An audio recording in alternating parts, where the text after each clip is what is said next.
मेरा नाम तपस्या है। मेरी शादी के 1 साल बाद ही मैंने एक खूबसूरत सी बेटी को जन्म दिया था। मैंने अपनी बेटी का नाम वर्षा रखा था। वर्षा बहुत समझदार और हम दोनों पति पत्नी की लाडली बेटी थी। पिछले कुछ दिनों से मम्मी जी, मतलब मेरी सास का बिहेवियर मुझे कुछ अजीब व गरीब सा महसूस हो रहा था। उनकी हरकतें भी मुझे कुछ सही नहीं लग रही थी, क्योंकि एक इंसान जो सिर्फ और सिर्फ अपने काम से काम रखता हो, वो अचानक कोई ऐसी बात बोल दे जिसे सुनकर हमें विश्वास न हो, तो वो अजीब ही लगती है। ऐसा लग रहा था जैसे उनके दिमाग में कोई बात चल रही है, मगर जब भी मैं उनसे कुछ पूछने की कोशिश करती तो वो टाल दिया करती थी। कहती थी कि समय आने पर मैं तुम्हें बताऊंगी, अभी मुझसे ज़्यादा पूछताछ मत करो। मेरी सास ना जाने क्या करना चाह रही थी, मेरी कुछ समझ नहीं आ रहा था, और मुझसे कहती कि तुम ये बताओ कि हमारी वर्षा की 10 साल की बर्थडे कब आ रही है, वो कब 10 साल की हो रही है। मैं अपनी सास की बात सुनकर चौंक गई थी कि अचानक उन्हें मेरी बेटी के 10 साल के होने की फिक्र कहाँ से हो गई थी, और वो किस लिए मुझसे इस बारे में पूछ रही थी, क्योंकि हमारे घर में तो बर्थडे सेलिब्रेशन करने का रिवाज ही नहीं था। तो अब मेरी बेटी वर्षा के 10वें जन्मदिन के बारे में वो क्यों पूछ रही थी। अभी मेरी बेटी के 10 साल के होने में 1 महीना रह गया था, और हमारे पूरे ख़ानदान में ही किसी भी बच्चे की बर्थडे सेलिब्रेट नहीं की जाती थी। दरअसल मेरी सास का मानना था कि उनके ख़ानदान में अगर किसी का बर्थडे सेलिब्रेट होता है तो किसी की मौत हो जाती है। मैं अपनी ससुराल के हिसाब से ही चलती थी। मेरी सास अपनी ससुराल की सबसे बड़ी बहू थी, इसीलिए वो इस बात के सख्त खिलाफ थी और सब लोग उनका कहना मानते थे। मगर अब हैरानी वाली बात ये थी कि अचानक पिछले कई दिनों से मेरी वर्षा के जन्मदिन के बारे में वो बार बार पूछ रही थी। ऐसा लग रहा था जैसे उन्हें मेरे बेटे की 10वीं बर्थडे का बेसब्री से इंतज़ार हो रहा है। मैं अंदर ही अंदर परेशान होती रही कि पता नहीं मेरी सास करना क्या चाह रही है, मगर मैं ये भी जानती थी कि जब तक वो अपने मुंह से मुझे कुछ नहीं बताएंगी, मैं अपने हिसाब से इस बात के बारे में कुछ भी पता नहीं लगा पाऊंगी। इसी तरह मैंने इस बात का जिक्र एक दिन अपने पति से भी कर दिया कि आपकी मम्मी आजकल हमारी बेटी के बर्थडे के बारे में बहुत पूछ रही है। तो वो मेरी बात सुनकर घबरा गए। मैंने साफ तरीके से उनके चेहरे पर घबराहट देखी थी और उनके चेहरे का रंग भी उड़ गया था। वो मुझसे कहने लगे कि मम्मी से कहना कि अभी उसकी 10वीं बर्थडे में बहुत टाइम है, इतनी जल्दी उसका बर्थडे नहीं आने वाला। मैंने अपने पति से हैरान होते हुए पूछा कि आप ऐसा क्यों कह रहे हो, जबकि उसका बर्थडे तो अगले महीने ही आने वाला है। मैं वैसे भी उन्हें बता चुकी हूँ कि अभी 1 महीना रह गया है। तो वो कहने लगे कि अच्छा तुम कह देना कि मुझसे बताने में गलतफहमी हो गई थी, अभी 6 महीने हैं वर्षा के बर्थडे में, गलती से तुम्हारे मुंह से 1 महीना निकल गया, इसमें कौन सी बड़ी बात है। मम्मी तुम्हारी बात पर यकीन कर लेंगी। मम्मी को पता नहीं चलना चाहिए कि वो किस दिन 10 साल की हो रही है, वरना बहुत गलत हो जाएगा। मैं अपने पति की बात सुनकर और ज़्यादा उलझ गई थी। ये दोनों माँ बेटे भी अजीब ही थे, खुलकर मुझे कुछ बता ही नहीं रहे थे, और ना ही इस राज से पर्दा उठ रहा था कि आखिर मेरी बेटी के 10 साल के होने में ऐसा भी क्या राज है कि बेटा तक अपनी माँ से ये बात छुपाना चाहता है। और मेरी सास को तो इस बात की जल्दी पड़ी हुई है कि उनकी पोती जल्द से जल्द पूरे 10 साल की हो जाए। मैं समझ नहीं पा रही थी, मुझे ये सब कुछ कोई नॉर्मल बात नहीं लग रही थी, कुछ ना कुछ तो गड़बड़ थी। कुछ दिनों के बाद फिर से मेरी सास ने मुझसे पूछा कि वर्षा का जन्मदिन किस तारीख को आ रहा है। तो मैंने अपने पति के कहने के मुताबिक झूठ बोल दिया और कहा कि अभी तो 6 महीने रह गए हैं, मुझे आपको बताने में गलतफहमी हो गई थी, मैं भूल गई थी। दरअसल मैं घर के कामों में इतनी उलझी हुई हूँ कि अपनी बेटी की बर्थडे डेट भी भूल गई। अभी उसके बर्थडे में बहुत टाइम है, जब होगी तो मैं आपको बता दूंगी, आप बेफिक्र रहो। उस समय तो मेरी सास खामोश हो गई, लेकिन मैंने साफ साफ महसूस किया था कि मेरी सास मुझे घूरकर देख रही हैं। शायद वो समझ गई थी कि मैं उनसे झूठ बोल रही हूँ, इसलिए उन्हें मेरी बात का यकीन नहीं आया था। वैसे मैं जानती थी कि वो मेरी बात का यकीन करेंगी भी नहीं, क्योंकि उनकी याददाश्त तो मुझसे भी ज़्यादा अच्छी थी। उस दिन भी कुछ ऐसा ही हुआ। जैसे ही मेरी बेटी वर्षा स्कूल से वापस आई तो मेरी सास ने फ़ौरन ही उसे आवाज़ देकर अपने कमरे में बुला लिया। उससे बड़े प्यार से पूछने लगी कि बेटा, तुम्हारी बर्थडे की डेट कब की बैठ रही है। मैंने आंखों के इशारे से अपनी बेटी को रोकने की कोशिश की कि वो अपनी दादी को अपनी बर्थ डेट ना बताए, मगर मेरी बेटी मेरे इशारे नहीं समझ सकी थी।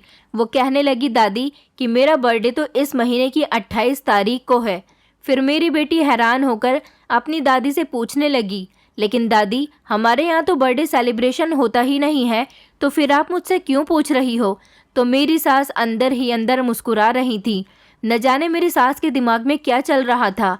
वो मेरी बेटी से कहने लगी कि हाँ, हमने आज तक तुम्हारा बर्थडे सेलिब्रेट नहीं किया, जबकि हमारे ख़ानदान में किसी का भी बर्थडे सेलिब्रेट नहीं हुआ है, लेकिन इस बार हम तुम्हारा बर्थडे सेलिब्रेट ज़रूर करेंगे। मैं तो उलझते हुए अपने कमरे में वापस आ गई और सोचने लगी कि ना जाने मेरी सास के दिमाग में क्या चल रहा है जो हमें नहीं पता। वो क्या करना चाहती हैं? आखिर मुझे कुछ बताए भी तो सही। मुझे तो अंदर से कुछ अलग ही महसूस हो रहा था।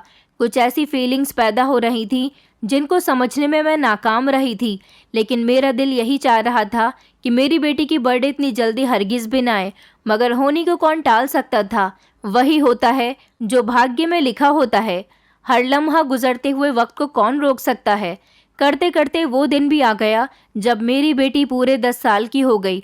आज सुबह से ही मेरा मन बहुत घबरा रहा था। ऐसा लग रहा था जैसे कुछ गलत होने वाला है। मेरी बेटी का बर्थडे था, मगर मेरे दिल में बिल्कुल भी खुशी नहीं थी। पता नहीं मेरी ऐसी हालत क्यों हो रही थी। उस दिन सुबह से ही मेरी सास बहुत खुश नज़र आ रही थी। किचन में आकर मुझसे कहने लगी कि वर्षा कहाँ है, अभी तक सो रही है क्या? मैंने कहा जी मम्मी जी, पर आप क्यों पूछ रही हो? तो वो कहने लगी कि मुझे उसे बर्थडे विश करना है, और कहने लगी कि ज़रा चावल भिगो देना, मुझे अपनी पोती के लिए आज अपने हाथों से खीर बनानी है। उसे मीठा बहुत पसंद है ना, इसीलिए।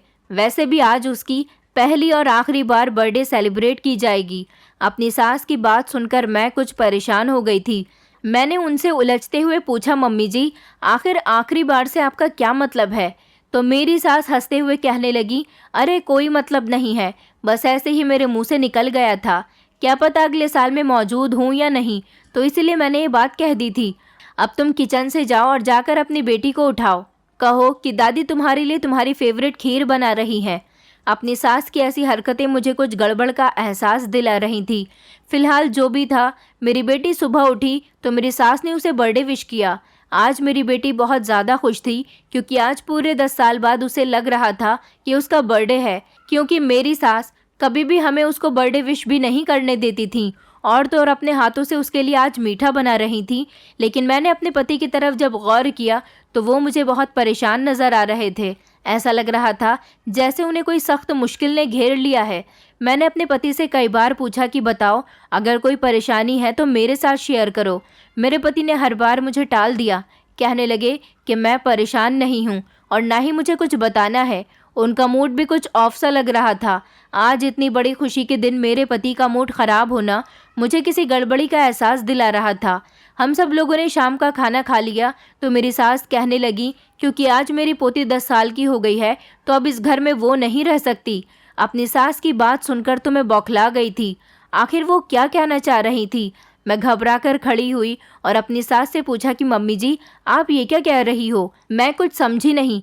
तो मेरी सास कहने लगी कि हम इसे बोर्डिंग स्कूल में डाल रहे हैं और मैं इसे अपनी जान पहचान वाले बोर्डिंग स्कूल में ही भेजूंगी। यही हमारे परिवार की पुरानी रीत है।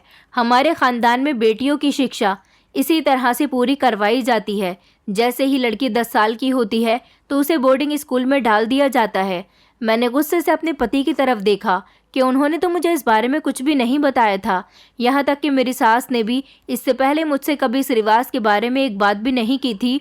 तो आज ये अचानक उन्हें ये रिवाज कहाँ से याद आ गया था कि मेरी बेटी की अच्छी शिक्षा के लिए उसे बोर्डिंग स्कूल में भेजना है। मैंने अपनी सास से कहा कि आपका मकसद है कि मेरी बेटी अच्छी शिक्षा हासिल करे, तो मैं अपनी बेटी का एडमिशन किसी महंगे स्कूल में करवा देती हूँ, जहाँ से मेरी बेटी और अच्छी शिक्षा हासिल कर सकेगी। मगर बोर्डिंग स्कूल भेजने के लिए मैं कभी तैयार नहीं हो सकती। अच्छी शिक्षा हासिल करवाने के खिलाफ मैं कभी नहीं थी। ये बात तो अच्छी थी कि मेरी सास मेरी बेटी को ज़्यादा पढ़ाना लिखाना चाहती हैं, लेकिन मैं अपनी बेटी को खुद से दूर नहीं कर सकती थी। और अगर ऐसा करना ही था तो उनको इस बारे में मुझे पहले बताना चाहिए था। और वैसे भी अभी भी मेरी बेटी अच्छे स्कूल में ही जा रही थी। अगर वो उसे और अच्छे स्कूल में भेजना चाहती थी तो इसमें मुझे कोई एतराज़ नहीं था। लेकिन उनका कहना था कि वो आज ही मेरी बेटी को बोर्डिंग स्कूल भेजेंगी। वो आखिर अचानक कैसे कैसे इतना बड़ा फैसला कर सकती थी? मैं कुछ बोलने ही लगी थी कि उन्होंने अपने बेटे को देखते हुए कहा कि अपनी पत्नी को समझा दो कि मेरे इस फैसले को वो पत्थर की लकीर समझ ले। मेरा फैसला कभी नहीं बदलेगा और ना ही इसमें कभी कोई गुंजाइश हो सकती है। मैं अभी और इसी वक्त तुम्हारी बेटी का बोर्डिंग स्कूल में एडमिशन करवाने जा रही हूँ। मैंने अपनी सास को उठकर रोकने की बहुत कोशिश की, लेकिन मेरे पति ने मेरा हाथ पकड़ लिया। मैंने अपने पति से कहा कि तुम अपनी मम्मी को रोको, देखो वो हमारी बेटी को बेवजह ही बोर्डिंग स्कूल में भेज रही है। ऐसे तो हमारी बेटी हमसे दूर हो जाएगी। अभी वो छोटी है, सिर्फ 10 साल की है। अगर वो चाहती है कि वो अच्छी शिक्षा हासिल करे तो हम उसका दूसरे स्कूल में एडमिशन करवा देंगे, मगर उसको बोर्डिंग स्कूल में भेजकर हमसे दूर मत करो। वो हमारी इकलौती बेटी है। लेकिन मैं हैरान तब हुई थी जब मेरे पति ने मेरा हाथ पकड़कर कहा कि मम्मी बिल्कुल ठीक कह रही हैं, वर्षा को जाना ही होगा। अपने पति की बात सुनकर मुझे अपने कानों पर विश्वास नहीं हो रहा था कि वो कैसे पिता हैं जो अपनी बेटी को खुद से दूर करने के लिए तैयार हो गए। मेरी बेटी बेचैनी से अपनी दादी को देखते हुए कहने लगी कि मैं कहीं नहीं जाऊंगी दादी, मुझे अपनी मम्मी के पास ही रहना है। लेकिन मेरी सास तो ज़बरदस्ती उसे घर की दहलीज पार करके ले गई थी। मैं हैरान थी कि शाम के टाइम ऐसा कौन सा बोर्डिंग स्कूल खुला हुआ होगा जिसमें वो उसका एडमिशन करवाने के लिए लेकर जा रही थी। लेकिन मेरी सास को तो अभी उसे घर से लेकर जाने की जिद लग गई थी। मैं अपने पति पर चीखने लगी कि क्या तमाशा लगाया हुआ है, मुझे इस बारे में पहले क्यों नहीं बताया था। मैंने कहा ओहो अच्छा, मुझे याद आया, इसलिए तो आपकी मम्मी इतने दिनों से उसके 10 साल के होने का इंतज़ार कर रही थी ताकि उसके बाद उसे घर से निकाल दे। ये कैसी अजीबोगरीब रस्म व रिवाज हैं तुम लोगों के घर के। मैं किसी भी हाल में अपनी बेटी को खुद से दूर नहीं जाने दे सकती। मेरा पति मुझे समझाते हुए कहने लगा कि तुम फिक्र मत करो, वहाँ पर वो अकेली नहीं होगी, वहाँ पर कोई होगा जो उसका ख्याल रखेगा। मैंने ठिठक कर अपने पति से पूछा कि कौन होगा, तो मेरा पति लड़खड़ाते हुए शब्दों में कहने लगा कि कोई ना कोई तो होगा ही ना जो उसका ख्याल रखेगा। मैंने कहा ऐसी ही कोई किसी का ख्याल नहीं रखता, तुम मेरी बेटी को वापस लाकर दो। मेरा पति कहने लगा वहाँ पर मेरी बहन होगी, छोटी बहन, जो वर्षा का ख्याल रखेगी। अपने पति की बात सुनकर तो मेरे होश उड़ गए थे। मैं शॉक्ड रह गई कि मेरे पति की एक छोटी बहन भी थी जिसके बारे में मुझे आज तक नहीं पता था। ये मुझे आज पहली बार पता चला था। मुझे वो दिन याद आने लगा जब ये लोग रिश्ता लेकर हमारे घर पर आए थे। उन दिनों मैं अपने मामा जी के यहाँ थी जब मेरी मम्मी ने मुझे फ़ोन करके इमरजेंसी में घर पर बुलाया था। मुझे तो पता भी नहीं था कि घर पर मैं क्यों जा रही हूँ। वो तो मुझे घर जाकर पता चला था कि मम्मी ने मेरे रिश्ते के सिलसिले में लड़की की फैमिली को घर बुलाया हुआ था। इसलिए इतनी अफरा तफरी हो रही है कि मुझे मेरे मामा जी के घर से भी बुला लिया गया। वैसे तो मैं इतनी जल्दी शादी नहीं करना चाहती थी, मगर मम्मी पापा के सामने मेरी एक नहीं चलती थी। चाय और नाश्ते का सामान लेकर जब मैं कमरे में गई तो सामने ही सिर्फ 2 लोगों को देखकर मैं काफ़ी हैरान हुई थी। उनके जाने के बाद मुझे मम्मी ने बताया कि ये अच्छे और पढ़े लिखे लोग हैं। दोनों माँ बेटा ही एक दूसरे का सहारा हैं। इन दोनों के अलावा परिवार में कोई नहीं है। छोटी फैमिली और पढ़े लिखे समझदार लोग हैं। लड़का अच्छा कमाता है, घर बार भी अपना है, और हमें क्या चाहिए। लोग अच्छे हैं।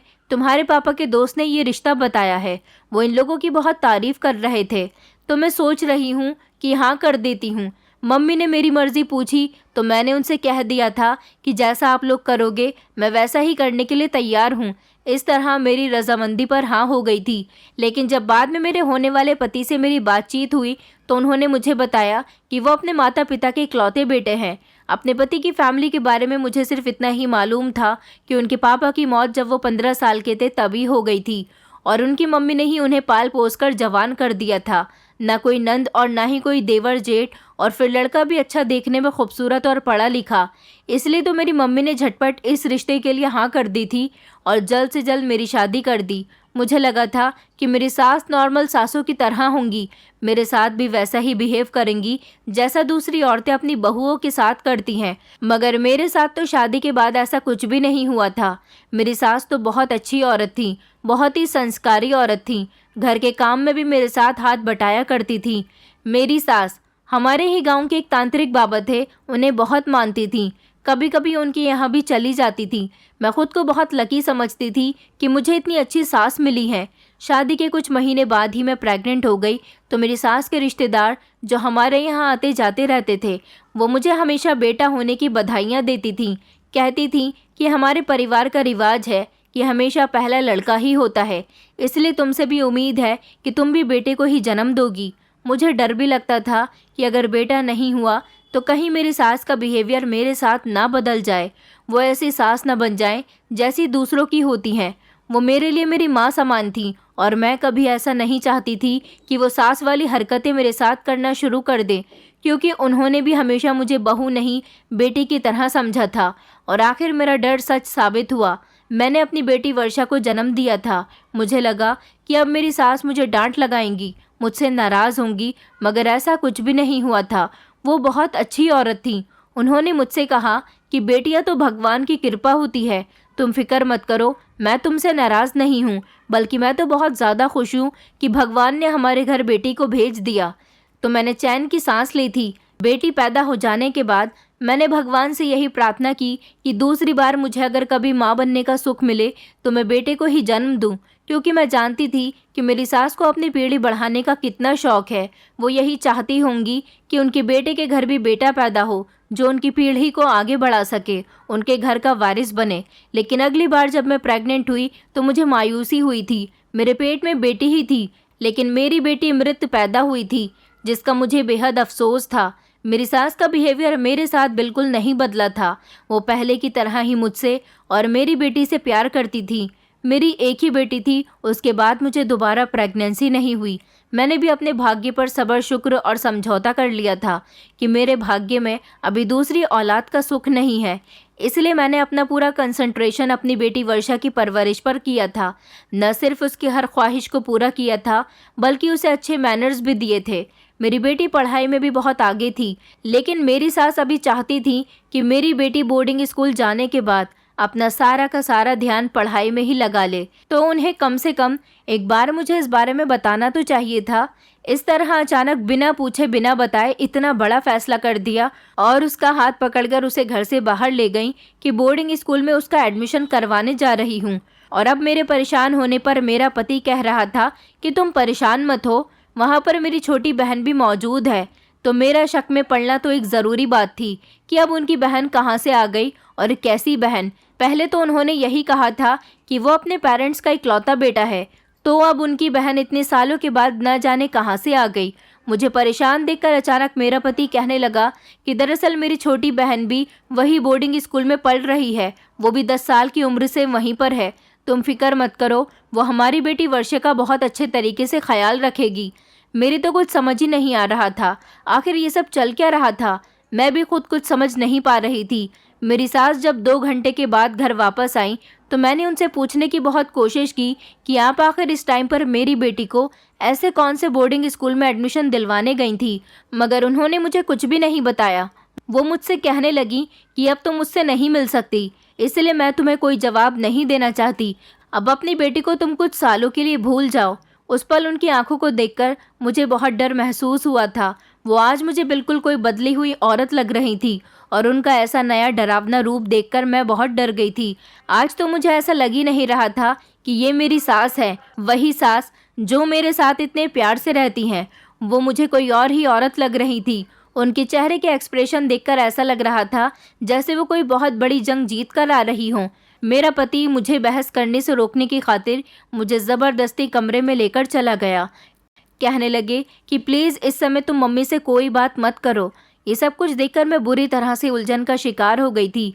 मैंने आज तक अपने पति के मुंह से उनकी छोटी बहन का जिक्र तक नहीं सुना था और आज पहली बार सुनकर मुझे बहुत अजीब लगा था, बल्कि एक बहुत बड़ा झटका सा लगा था कि ये कैसी माँ है जिन्होंने बचपन से अपनी बेटी को इस बोर्डिंग स्कूल में पढ़ने के लिए छोड़ रखा है और अब मेरी बेटी को भी वहाँ पर छोड़ कर आ गई। मैंने कुछ दिनों तक तो इंतज़ार किया। मुझे अपनी बेटी की बहुत याद आ रही थी, क्योंकि वो मेरी एक ही बेटी थी और मेरी सब कुछ थी। मैं उससे बहुत प्यार करती थी। मेरा मन बार बार उसे देखने को कर रहा था। इसलिए मैंने अपने पति से कहा कि मैं अपनी बेटी से मिलना चाहती हूँ। मेरी सास ने कहा कि नहीं, तुम मुझसे नहीं मिल सकती। मेरा जब भी अपनी बेटी से मिलने का मन करता, मेरा पति भी मुझे साफ साफ इनकार कर दिया करता था। बल्कि कभी कभी तो वो मुझे समझाता और तसल्लियाँ देता कि परेशान मत हो, वो मेरी बहन के पास ही तो रह रही है। कुछ समय के बाद जब हमारी बेटी घर आएगी तो तुम देखना कितनी काबिल होगी, उस स्कूल में उसे अच्छी शिक्षा प्राप्त होगी, भले ही हम उसे नहीं मिल सकते, मगर वो बिल्कुल ठीक है। मुझे ऐसा लगता था जैसे मेरी सास हर हफ्ते में एक चक्कर वहाँ मेरी बेटी से मिलने के लिए जाती थी, लेकिन वो मुझे अपने साथ लेकर क्यों नहीं जाती। हर पल मुझे यही एहसास होता था कि ज़रूर कोई तो ऐसी बात है जो मेरी सास मुझसे छुपा रही है। आखिर मैं अपनी बेटी से क्यों नहीं मिल सकती? कहीं मेरी बेटी किसी बुरे हाल में तो नहीं है? कहीं किसी मुसीबत का तो शिकार नहीं हो रही? मेरा दिल हर समय उसके लिए परेशान ही होता रहता था। मैं उसके लिए उसकी याद में बहुत रोती थी, लेकिन दूसरी तरफ ये दोनों माँ बेटा मुझे उससे मिलने ही नहीं देते थे। जब कुछ नहीं हो सका तो हार कर मैं अपनी बेटी के लिए बीमार पड़ गई। मेरी कंडीशन बिल्कुल बीमारों जैसी हो गई थी, लेकिन फिर भी मेरी सास का दिल नहीं पिघला था। इस तरह धीरे धीरे पूरे 6 महीने गुजर गए थे और मैं अपनी बेटी की एक झलक के लिए भी तरस गई थी। अब तो मैंने सोच लिया था कि जो होगा सो होगा। अब मुझे खुद ही उसका पता मालूम करना पड़ेगा। मैंने अपनी सास के रूटीन पर कड़ी नज़र रखी थी, तो वो हफ्ते के दिन आखिर में शाम के समय घर से बाहर जाती हैं और लगभग 4-5 घंटे बाद घर पर आती हैं। मुझे अंदर से यही लग रहा था कि वो मेरी बेटी से ही बोर्डिंग स्कूल में उससे मिलने के लिए जाती होंगी, जहाँ का कहकर उन्होंने मेरी बेटी को भेजा हुआ है। एक दिन मैं भी अपनी सास का पीछा करने लगी। जैसे ही वो घर से निकली तो मैं भी सावधान कदमों से उनके पीछे पीछे घर से निकल गई। काफ़ी देर चलने के बाद वो जिस जगह पर रुकी थी उसे देखकर तो मैं हक्का बक्का रह गई थी। वो कोई बोर्डिंग स्कूल नहीं था, जबकि मेरी सास के मानने वाले उस तांत्रिक बाबा का घर था, जिसे मेरी सास बहुत ज़्यादा वैल्यू देती थी। और मेरी सास हर काम करने से पहले उस तांत्रिक बाबा की एडवाइस ज़रूर लेती थी। मैंने कभी तांत्रिक बाबा को देखा तो नहीं था, मगर मुझे अच्छी तरह से याद है जब मैं शुरू में प्रेग्नेंट थी तब मेरी सास तांत्रिक बाबा से मुझे आशीर्वाद दिलवाने के लिए लेकर आई थी। लेकिन अचानक मेरे पति की कॉल आ गई थी, इसलिए मैं इस घर के अंदर नहीं जा सकी थी और बाहर से ही वापस लौट गई थी। मगर मेरी सास ने कहा था कि तुम जाओ, मैं बाबा जी से मिलकर थोड़ी देर में आती हूँ। इस बाबा को मेरी सास कई सालों से जानती थी और मैं कभी कभी ये सोचती भी थी कि मैं भी इस बाबा से मिलना चाहती हूँ, जिस पर मेरी सास सबसे ज़्यादा यकीन करती हैं। मगर कभी मेरा इस बाबा से सामना नहीं हो पाया था। मेरी सास को इस बाबा के घर में जाता हुआ देखकर मुझे यकीन हो गया था कि हो ना हो मेरी बेटी को मेरी सास ने यहीं पर कैद करके रखा होगा। मैं भी अपने सास के पीछे पीछे वहां पर चली गई, लेकिन अंदर का नज़ारा देखकर काफ़ी हैरान हुई थी, क्योंकि उसके अंदर तो काफ़ी चहल पहल थी। शायद ये उस बाबा के नौकर थे जो इधर उधर टहल टहल कर काम कर रहे थे। ये घर अंदर से बहुत बड़ा था। मैंने साड़ी का पल्लू अपने सर पर रखा और उससे अपना चेहरा भी छुपा लिया ताकि मुझे कोई पहचान न सके। मगर वहाँ पर तो किसी को किसी से कोई मतलब ही नहीं था। सब अपने अपने काम में बिजी थे। मैं अपनी सास के पीछे पीछे सीढ़ियाँ चढ़ते हुए ऊपर जा रही थी। दूसरी मंजिल पर पहुंचकर वो एक कमरे में चली गई। मैंने दरवाजे पर ही रुककर अंदर की तरफ झाँका तो वहाँ पर एक बूढ़ा आदमी तकिए से टेक लगाए हुए बैठा था। मेरी सास ने जाकर उनके पैर छुए और नमस्ते बाबा जी कहते हुए उनके कदमों में बैठ गईं। वो उन्हें बाबा जी कह रही थी। इसका मतलब ये था कि वो यही बाबा जी थे जिनका ये घर था। सुनकर मुझे बड़ा शॉक लगा था। ये बाबा तो देखने में काफ़ी स्मार्ट और यंग था। भले ही उसकी उम्र ज़्यादा थी, मगर उसने खुद को इतने बुढ़ापे में भी बहुत टिप टॉप बनाया हुआ था। फिलहाल मैंने इधर उधर अपनी बेटी को तलाश करना चाहा कि वो कहाँ पर हो सकती है, लेकिन वो मुझे कहीं भी नज़र नहीं आई। थोड़ी देर के बाद मेरी सास उस कमरे से बाहर निकली तो उनके साथ मुझसे थोड़ी कम उम्र की लड़की बाहर निकली थी, जो मेरी सास से बातें कर रही थी कि माँ, मेरे साथ तो जो हुआ सो हो गया, मगर अपनी पोती के साथ तो आप ये अत्याचार मत करो। आखिर उस बेचारी मासूम सी बच्ची का क्या कसूर है? उसका बचपन यहाँ लाने के बाद ख़राब मत करो। उसके अभी खेल कूद के दिन है। मैं जानती हूँ कि मैंने भी अपने खेल कूद के दिन यहाँ पर रहकर गंवाए हैं, मगर मुझे तो ऐसा करना ही था। आखिर कब तक ऐसा चलेगा? कितनी ऐसी 10 साल की मासूम बच्चियाँ जिनको आप यहाँ पर लेकर आओगी? 6 महीने हो गए हैं इस बच्ची की माँ इसके लिए कितना तड़प रही होगी। प्लीज़ माँ, इसकी माँ के हाल पर रहम करो, उसे उसकी बेटी वापस लौटा दो। मैं कान लगाकर बातें सुन रही थी। शायद ये मेरी ही बेटी के बारे में बात कर रही थी, जिसे सुनकर मैं बेताब हो गई कि अब शायद मेरी सास अपनी बेटी की बात की ही लाज रख लें। मगर वो चिढ़ते हुए कहने लगी, जब मेरे हाल पर किसी ने रहम नहीं किया था, मेरे मासूम बेटे पर किसी को तरस नहीं आया था, तो मैं भी किसी पर रहम नहीं करूँगी। तुम उसका यहाँ पर ख्याल रखना। वैसे भी उसे यहाँ किसी तरह का नुकसान नहीं है। बाबा जी उसका यहाँ तुम्हारी तरह ही ख्याल रखेंगे जितना उन्होंने तुम्हारा रखा है। मुझे अपनी सास की अधूरी बातों की कुछ समझ नहीं आ रही थी और मैं पूरा मामला जाने बिना यहाँ से नहीं जाना चाहती थी। इसलिए मैंने अपनी सास के नीचे जाने का इंतज़ार किया। सोचा कि मैं उनकी बेटी से आज बात करके ही रहूँगी। जब वो चली गई तो मैं उस लड़की के पास आ गई जो मेरी नंद थी। मैंने उसे अपना इंट्रोडक्शन करवाया, कहा कि मैं तुम्हारे बड़े भाई की पत्नी हूँ। वो मेरी बात सुनकर एकदम से चौंक गई थी। वो डरते हुए मुझे एक कोने में लेकर चली गई और कहने लगी कि आप यहाँ पर क्यों आई हो? आपको यहाँ के बारे में कैसे पता चला? अगर माँ को पता चल गया कि आप यहाँ आ गई हो तो बहुत बुरा होगा। मैंने उससे कहा कि मैं यहाँ पर अपनी बेटी से मिलने के लिए आई हूँ, बल्कि उसे अपने साथ ले जाने के लिए आई हूँ। वो यहाँ पर क्यों कैद है? और तुम्हारी माँ ने मुझसे झूठ क्यों बोला कि वो उसका एडमिशन किसी बोर्डिंग स्कूल में करवाने के लिए उसे ले जा रही हैं, जबकि ये तो मुझे कहीं से भी बोर्डिंग स्कूल नहीं लग रहा। वो मुझसे अफसोस में आकर कहने लगी कि आपकी बेटी भी मेरी ही तरह एक ऐसा बोझ उतारने के लिए यहाँ पर आई है जिसकी वजह से शायद आज आपका पति जिंदा है। और ऐसा करने के लिए सिर्फ आपकी बेटी ही नहीं आई है, बल्कि अगर आपका कोई बेटा भी होता और आपकी बहू ने पहली बेटी को जन्म दिया होता तो वो भी यहाँ पर आएगी और इस तरह ये पीढ़ी चलती रहेगी। मैंने उससे कहा कि मैं तुम्हारी बात को समझी नहीं, आखिर तुम क्या कहना चाह रही हो? तो वो कहने लगी, ये कहानी तो अभी और कई सालों तक चलने वाली है, क्योंकि मेरी माँ ने बाबा जी को ज़बान जो दी है, और मेरी माँ एक ऐसी औरत है जो कभी अपनी ज़ुबान से नहीं मुकरती। वो कहने लगी, जब मेरी मम्मी पहली बार प्रेग्नेंट हुई तो 9 महीने बाद उन्होंने भैया को जन्म दिया था। हमारे पूरे ख़ानदान में रिवाज है कि अगर पहले बेटा पैदा होता है तो बहुत शुभ माना जाता है और इस वजह से उस बहू को बहुत ज़्यादा वैल्यू दी जाती है क्योंकि उसने बेटा पैदा किया है। मेरी मम्मी भी अपनी शादी के बाद जब उन्होंने भैया को जन्म दिया तो बहुत ज़्यादा खुद को लकी समझ रही थी, मगर 2 साल के बाद मेरी मम्मी को पता चला कि उन्हें फिर से गुड न्यूज़ है, तो फिर मैंने जन्म लिया। उसके बाद ज़िंदगी इसी तरह से गुजरती रही, मगर जब मैं 1 साल की हुई तो मेरे भैया की तबीयत बहुत ज़्यादा ख़राब हो गई थी और मेरे पापा भी इस दुनिया से हमें छोड़कर चले गए थे। मेरे भैया इतने ज़्यादा बीमार हो चुके थे कि डॉक्टरों ने उन्हें लाइलाज साबित कर दिया था। उनका कहना था कि आपका बेटा ज़िंदगी की जंग बहुत जल्द हार जाएगा। अगर आपके पास पैसे हैं तो आप इसे शहर के किसी महंगे हॉस्पिटल में लेकर चली जाओ, क्योंकि यहाँ गांव में इसका इलाज नहीं है। मेरी मम्मी का ऐसे मौके पर किसी रिश्तेदार ने भी साथ नहीं दिया था। मेरी मम्मी अपने 4 साल के बेटे को उठाकर गोद में जगह जगह घूम रही थी और फिर मैं भी थी। उन्होंने मुझे सोता हुआ घर में ही छोड़ दिया था और रात के अंधेरे में घर में ताला लगाकर लोगों से पैसे मांगने के लिए चली गई थी ताकि उनके बेटे का इलाज शहर के बड़े अस्पताल में हो सके, क्योंकि शहर के बड़े अस्पताल में जाने के लिए उन्हें पैसे भी ज़्यादा चाहिए थे। वो किसी भी तरह से अपने बेटे की जान बचाना चाहती थी, मगर मेरे भैया के इलाज के लिए किसी ने मेरी मम्मी की कोई मदद नहीं की थी और मेरी मम्मी का रो रो कर बुरा हाल हो गया था। एक तरफ उनकी 1 साल की नन्ही सी बेटी थी और दूसरी तरफ उनका 4 साल का बीमार बेटा था। पापा के मर जाने पर मम्मी बहुत टूट कर रह गई थी। उनकी कुछ समझ नहीं आ रहा था कि वो क्या करें। मेरी मम्मी के माता पिता भी इस दुनिया में नहीं थे जो उनकी थोड़ी बहुत मदद कर देते। उनके भाई भाभी थे जिन्होंने उनको नहीं समझा और उन्हें नकार कर घर से निकाल दिया और कहा कि हम तुम्हारी कोई मदद नहीं कर सकते। मेरी मम्मी पूरी तरह से लाचार हो गई थी। भैया की तबीयत तो दिन ब दिन बिगड़ती जा रही थी। फिर गांव के ही एक औरत ने मम्मी को सॉल्यूशन दिया कि हमारे गांव में जो सरपंच जी की हवेली के बराबर में तांत्रिक बाबा बैठते हैं, उनके यहाँ जाएं, उनके पास कोई ना कोई सॉल्यूशन ज़रूर होगा। वो भैया का इलाज कर सकते हैं, उन्हें ठीक कर सकते हैं।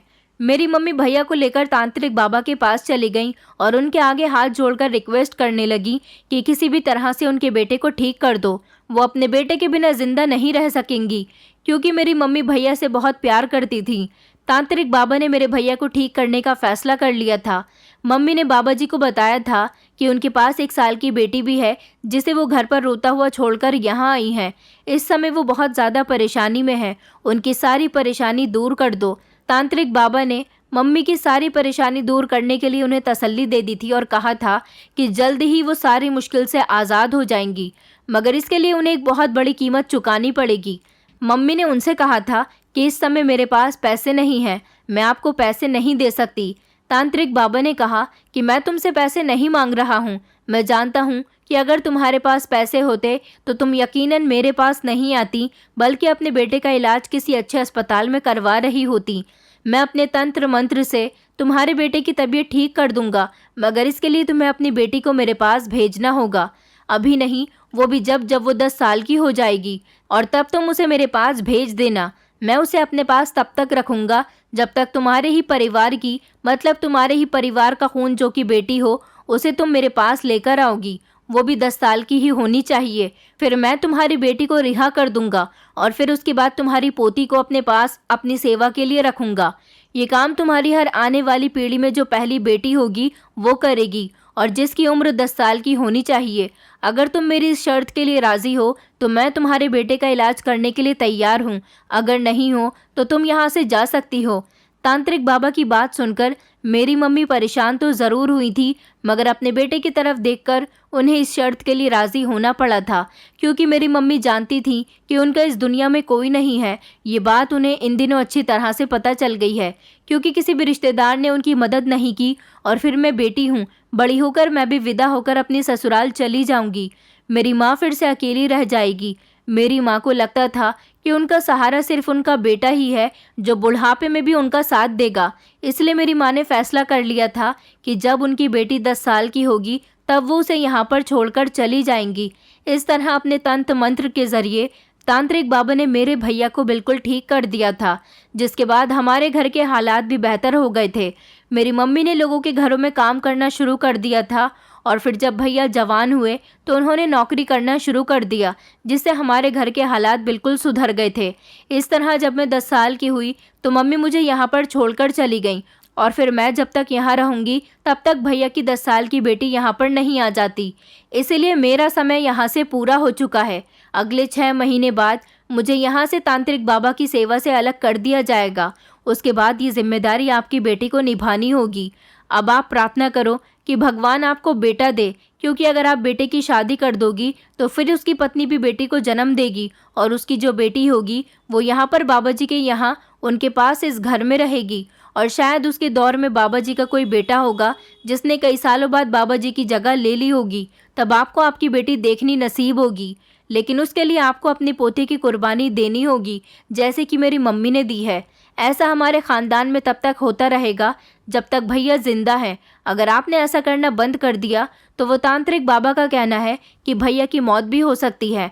अगर आप विधवा होना नहीं चाहती हो तो आप अपनी बेटी को यहाँ पर रहने दो, और अगर अपनी बेटी से मिलना चाहती हो तो आपको अपने पति से दूर होना पड़ेगा। अपनी नंद की बातें सुनकर तो मैं शॉक्ड रह गई थी कि आज के ज़माने में भी ये लोग कैसी मनगढ़ंत बातों पर विश्वास करते हैं। मैंने अपनी नंद से कहा कि मैं इन बातों पर कभी विश्वास तो नहीं करती, मगर इतना ज़रूर कहूँगी कि बाबा जी ने अगर मेरे पति की जान बचाई है तो वो उनका भाग्य था। वो कोई भगवान नहीं है जो उन्होंने मेरे पति की जान बचाई। शायद मेरे पति के भाग्य में ज़िंदगी लिखी हुई थी। मैं अपनी नंद से इतनी बातें करके और अपनी बेटी से मिले बिना ही वहाँ से चली आई थी, मगर घर आने के बाद मैंने अपनी सास को कटघरे में खड़ा कर लिया था, क्योंकि मेरे सास का ऐसा मानना था कि उनके बेटे की जान तांत्रिक बाबा ने बचाई है। मैंने अपनी सास से कहा कि मुझे किसी भी हाल में अपनी बेटी चाहिए। अगर आपने ऐसा नहीं किया तो मैं आपके खिलाफ पुलिस में रिपोर्ट दर्ज करवा दूंगी। मेरी बात सुनकर मेरी सास अचानक डर गई। फिर उन्होंने मुझे पूरी कहानी वहीं से बताई जहाँ से मेरी नंद ने मुझे बताई थी।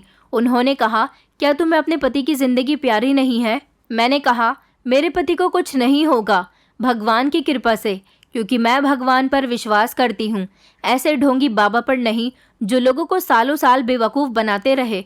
वो बाबा अपने घर में नौकरानियाँ रखने के लिए न जाने कितने लोगों को बेवकूफ़ बना चुका है।